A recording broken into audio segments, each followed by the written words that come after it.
and welcome back to my channel, or welcome to my channel if you're new here. For today's video, we're doing something very exciting.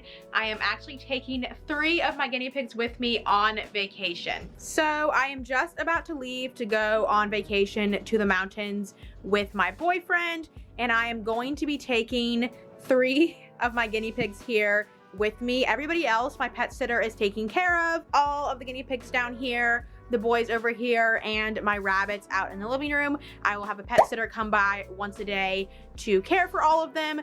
The reason I am taking these 3 with me is because Stardust right here needs medication every 12 hours, and I was not able to find someone who could come by consistently on like those hours. My pet sitter is only available to come by once a day, and all of my friends are also going out of town because it's Labor Day weekend, so I was not able to find anyone who could come by and do Stardust morning medication. So because of that, I am just going to be taking these 3 pigs with me. So I have their carrier prepped right here. It is about a 3-hour drive, so it's not too long, but it's a decent amount of time. So I've just got a carrier here, bath mat stuffed with hay, and also I have some veggies sprinkled in. I will probably continue to sprinkle in veggies throughout the ride. About halfway through, I will be stopping and checking on everyone and giving more veggies to make sure that they are eating. Everyone is okay. As far as I remember, all 3 of them do really, really well in the car. I think Sage gets a little bit scared, but she doesn't stop eating. Cinnamon cares absolutely nothing at all about the car, and Stardust used to be really bad about it, but she goes to the vet frequently for her x-rays, for her Satin syndrome, which is what her medication is for and why I am taking her with me. So she's gotten used to the car by now, so they should all be good in the car. And I do want to note the one thing I am not taking with me for them is Stardust lamp. This is her UVB lamp, which is to help her Satin syndrome and help improve her bones.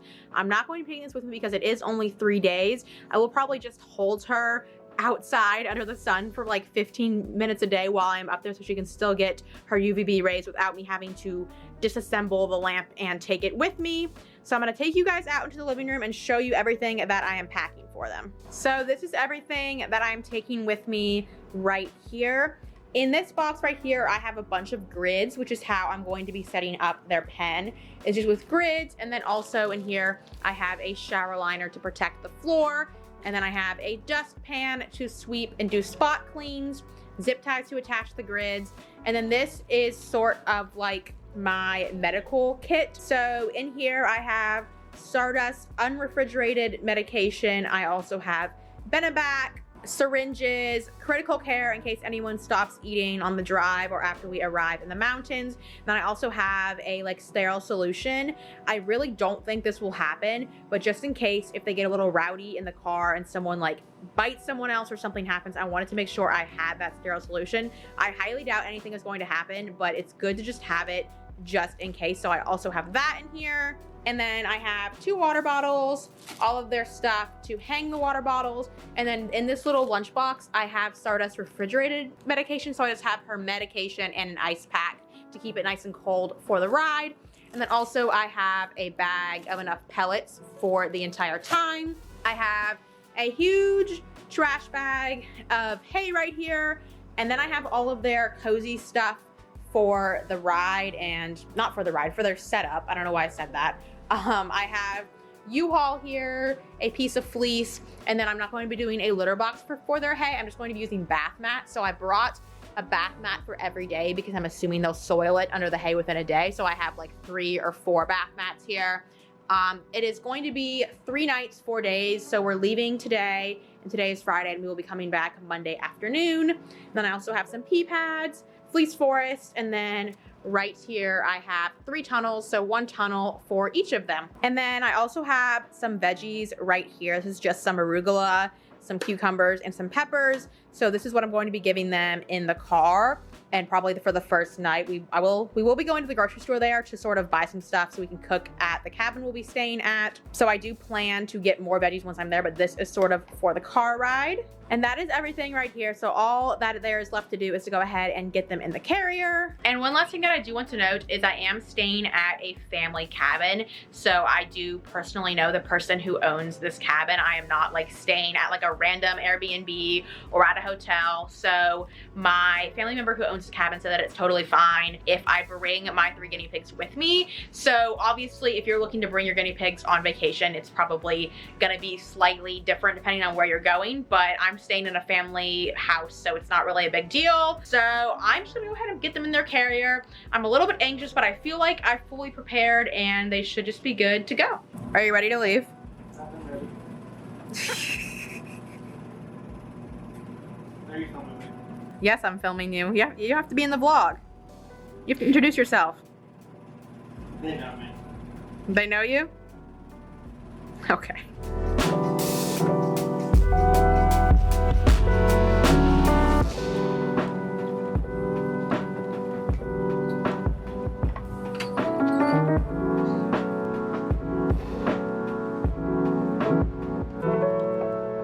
Bye. I'm gonna miss you. Bye, guys.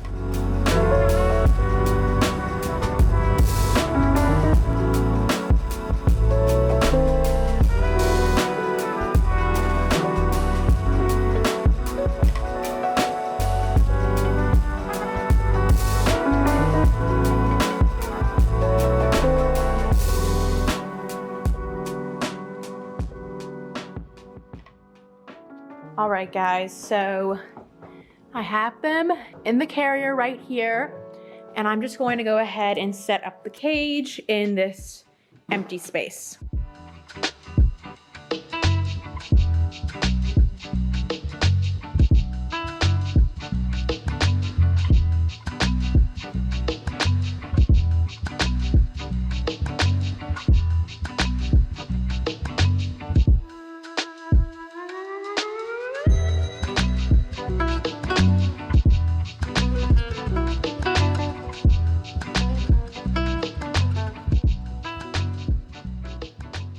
All right, so I just put them in the pen, and it's just a 3x4, which is about 16 square feet. So a little bit less than they normally have, but it will be totally fine for just a couple of days. Everyone's moving around, but I'm about to go ahead and feed some veggies to make sure everyone is eating. And I still have to put up their water bottles as well.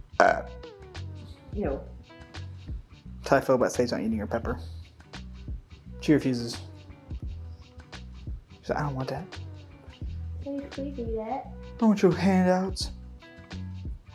Too good for them.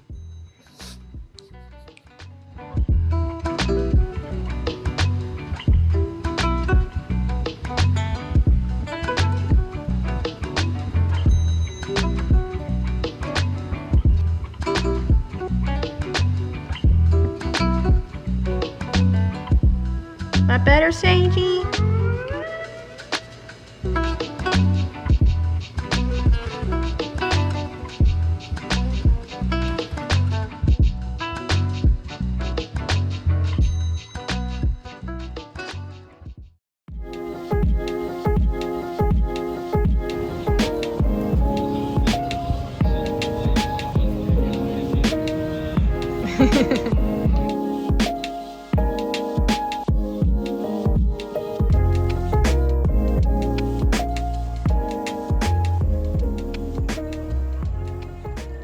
Alright guys, so it is now Saturday, so we've been here for about a day and the pigs are doing pretty good. When I brought Sage in last night when we arrived, she wasn't really eating as much as I would like. She was like only eating like a couple pieces of like hay or lettuce here and there.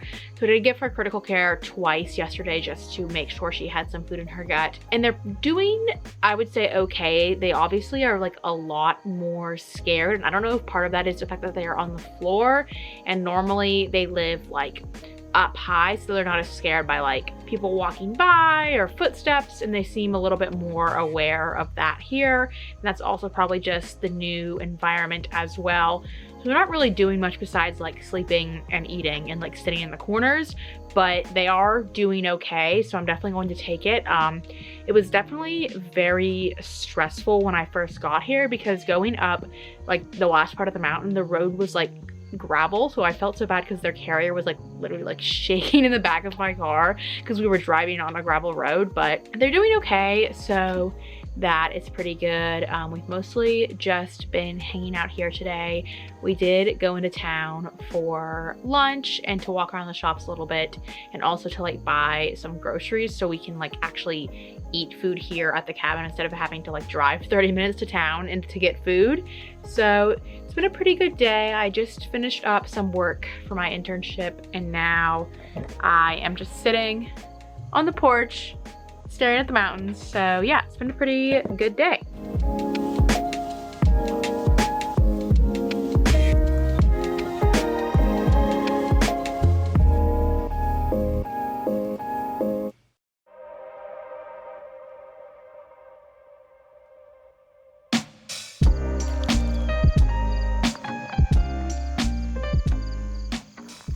All right, guys, so it is now Monday and we are about to leave and head back home.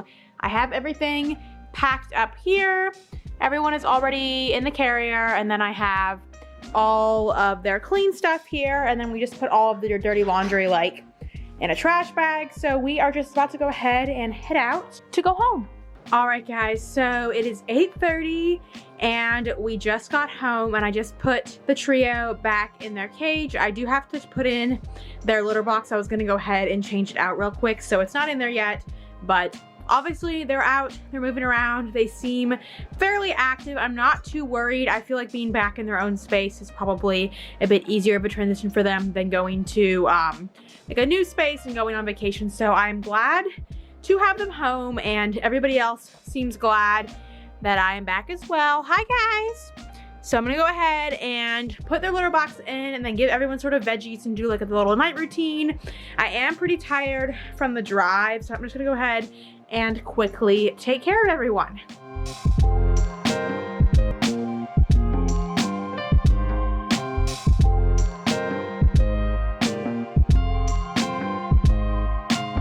Hey buddy! Hi guys! Hi! Hi boys! You miss me, buddy? Hi!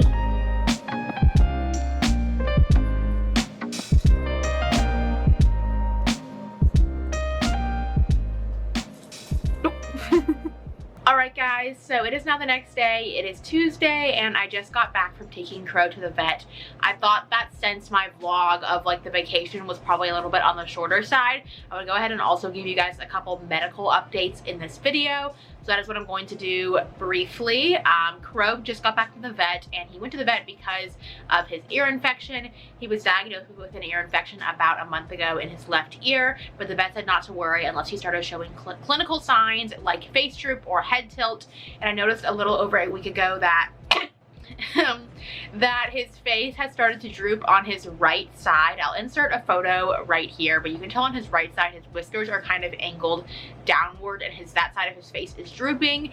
So I spoke to the vet. She said the next course of option is probably a CT scan to sort of see how bad his ear infection is, what stage it's at, how much of the ear kind of remains, and how much the infection has eaten away at, and therefore to be able to decide a treatment or management plan. So he went in for his CT scan today. I dropped him off in the morning, and they did it like over the course of a couple hours whenever they could fit it in. I didn't really have like an actual appointment. It was more of a drop off. And then I came back that afternoon and the vet sort of talked me through everything. So I'm gonna try to explain it the best if I can, because I think it's really good for me to be sharing the kind of medical issues that I'm having with my animals, in case you guys are going to encounter something similar with yours, or just as sort of like a sharing knowledge experience type thing. So I'm going to explain it, but I am not a vet, so if I explain things incorrectly or something doesn't make sense, that's because I'm not a medical professional and I'm sort of just trying to rehearse what my vet said to me in more like understandable terms. So essentially, the vet was very shocked at his CT scan. She said that basically, literally when she like had him on the table and she was like doing his scan, she like had to do a double take, was like unsure if she had the right rabbit because it was so not what she was expecting. Like essentially his left ear, which we knew was infected, is like, the infection is like progressed immensely. The infection has eaten away at his entire bulla. pretty sure I pronounced that right. It's like a part of his ear. So it's eaten away at his entire bola. So like that's insane. Basically is that if the ear infection is that progressed where it's an inner ear infection and it's eaten away at his entire bola, you should be able to see some sort of clinical signs. His face should be drooping or tilting. He should be like in more pain. Like you should be able to see that externally. But this like major inner ear infection is doing absolutely nothing clinically on the outside, which she said is extremely unusual.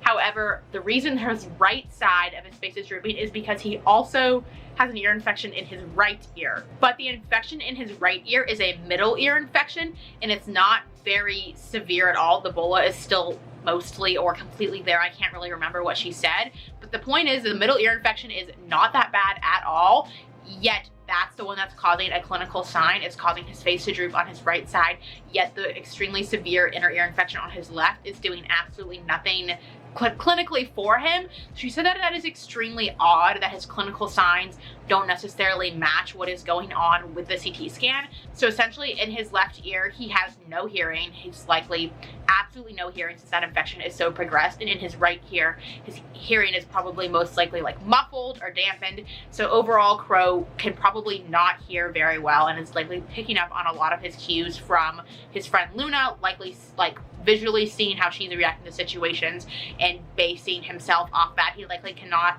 hear us very well when we're in the room or talking or like walking or entering. So basically, now that we're looking at everything that's going on, where do we go from here? How do we manage or treat his double ear infection?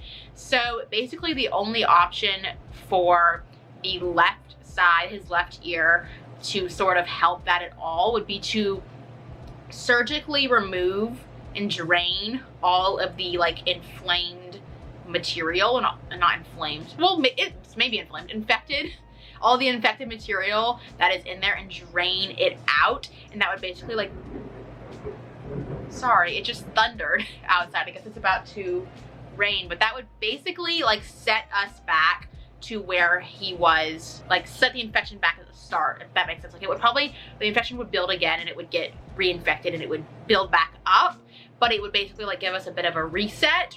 Wouldn't undo any clinical signs caused by that infection, but it would like sort of halt them and move us back, if that makes sense.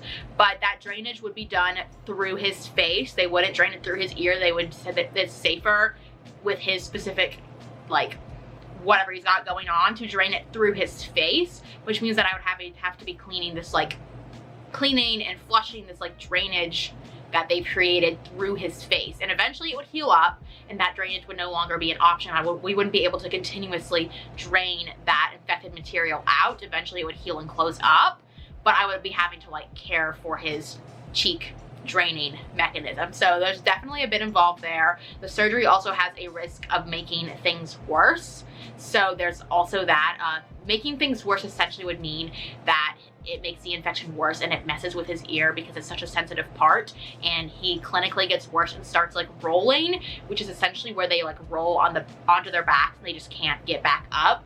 That could happen. Decent to small chance with that surgery of draining out the infected material of his ear. So I'm just still thinking about how I feel about that surgery and if I want to do it, and honestly personally how I feel about cleaning the infected, you're cleaning the tube and everything. Like that's a very involved process. So basically he is just going to go on medication for now. We're just going to monitor him. He is going to be going on meloxicam and then also a medication that I will put on the screen. This is a medication that I'm not familiar with, but I do actually have to wear gloves when I am administering it. It's this medication that can mess with my hormones, with bone marrow, with a lot of stuff that can have negative impacts on humans if they come in contact with it. So I have to wear gloves when I am giving him that medication. But basically he's going to go on both of these medications for 21 days, and then we're going to sort of just see where he is, then continue to monitor for clinical signs. So I can see here that I have been talking for 10 minutes about Crow's health updates, and I don't really want to like talk too much because I know it can get kind of boring, but I hope this makes sense and sums it up. I really just wanted to talk with you guys a bit about what's going on with his ear infection. Obviously it's pretty distressing that he has it going on in both ears, and also that there's nothing really medically like the right answer for this. Like doing the surgery or not doing the surgery. There's not a right answer for that, and there's like risks and everything to every decision that I make, as well as benefits. So it's just a little bit difficult to navigate, but I feel that my vet explained it to me very well, and I feel like I fully understand the situation. So I'm just going to be thinking on the surgery and for now doing the medication and see how he's reacting. He's acting completely fine. He doesn't seem to be acting like he is in a ton of pain. Obviously he's also on the meloxicam now. He seems to be acting like his normal self, so I'm very, very glad for that. If anyone has experience with inner ear infections or ear infections in their rabbits, probably likely lock rabbits, because that's what tends to happen with them, please feel free to like comment or DM me on Instagram. I would love to talk to some other people who've had personal experiences and just hear about what you have or haven't done and what your vet has talked you through. I would love that. So if you guys want to reach out to me, feel free to do so. But that is my medical update for this video. I spent about $700 at the vet for his CT scan and his medication and all of the anesthesia and like sedatives that came along with doing the CT scan. So about $700 for this vet visit, which is obviously a large chunk of money, but that just goes to say that owning rabbits and guinea pigs and other exotics is not cheap. Their vet bills are very expensive, and you should always be prepared for unexpected and large costs. So with that being done, I do want to include some less depressing stuff in this video. I know it sort of went from like exciting vacation vlog to serious medical stuff, and I want to kind of move past that for the end. So I'm gonna go ahead and get to taking care of the pigs. All right, so I went ahead and did spot cleans. Now it is 9 p.m. and time for medication. So first up is Stardust. I'll have to see if she takes it on her own tonight. Good girl.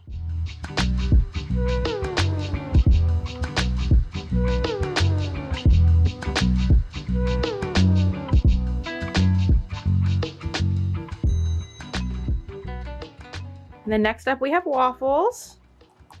He takes meloxicam once a day for his arthritis. I took him to the vet about a couple weeks ago because I saw he was drinking all of his water. As you can see right here, his bottle needs refilling, but he'll drink like an entire bottle every 24 hours. And I was really worried he had bladder stones or kidney issues or something else going on. And we did an x-ray and we did blood work, and it turns out the only thing he has is the arthritis. So he just takes some meloxicam every day for that. And now I am going to go ahead and do Crow's medication, but I'm not going to film it just because he doesn't take it easily and it's a bit more of an involved process. So I'm not going to be filming it, but I am going to go ahead and do that. All right, so I just finished Crow's medication, and now I have the first round of veggies for the pigs, peppers and cucumbers, and everybody is very excited. Oh, sorry. Sage. Sage, do not take hers. Have your own. Girly, it's right behind you. Stardust. Stardust, where are you going? Stop, it's right here. There you go, buddy. Marshmallow, where? Do you guys not understand that I'm over here? There you go. Hi! Hi! One second, guys. Hello! Here we go.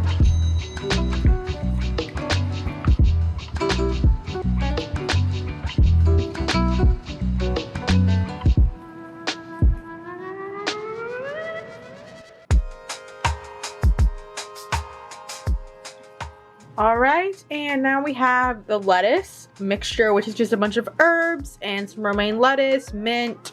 I think we have cilantro, mustard greens. There's like a wide variety in here.